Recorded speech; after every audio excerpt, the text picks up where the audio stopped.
In comparison to their parents, young people today have got 3 levels where they have the feeling that they lose control. First level is the physical level, then the cultural level, and then we have got the familiar level. The physical level, when you come into puberty, is quite normal. You have the feeling that your hormones influence you that strongly that you can't control a thing anymore. Spots, greasy hair, you start to smell, and of course the burgeoning sexuality is really, really controlling you in a way. We all know this. But what's different? The cultural level, for example, we didn't have it that way. These young people have the feeling that they are living in a world full of crises which they can't control, and moreover they can't influence it. And then the third level is the familiar level.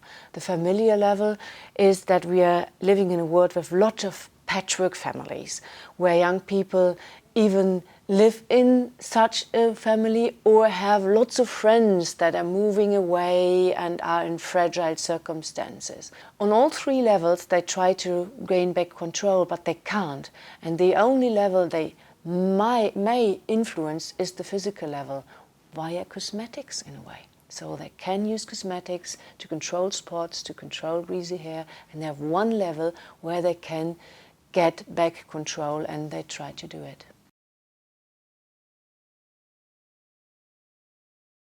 Undisguised is due to the method we used. We had psychologists talking to our young people, and of course they were really openly talking about their stories, and there were some sad stories. And on the other hand, when it comes to cosmetics, we could see that it's really important for them to keep control, not to go too deep, because they're using cosmetics to control their spots, to control their greasy hair. And so, of course, they are masked here a bit more, because it's really important that they do not lose control here again. So we have both sides of the story here.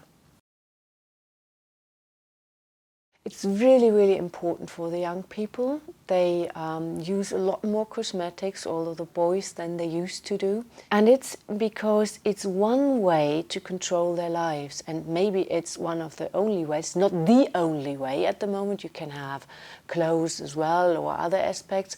But it's one way that can control the burgeoning sexuality, that you can cover this and not show it to other people. For example, deodorant or hairstyle are some good examples. Deodorant is used by male and female, of course, and it's really, really important. Young people do not even leave the houses without a deodorant, and they really want to control the smell of their burgeoning sexuality, and they do not use it in front of their parents most of the time, which is quite interesting, because they're embarrassed. They have the feeling parents might know that it's all about this. And what's quite interesting, hairstyling products are really important for young men.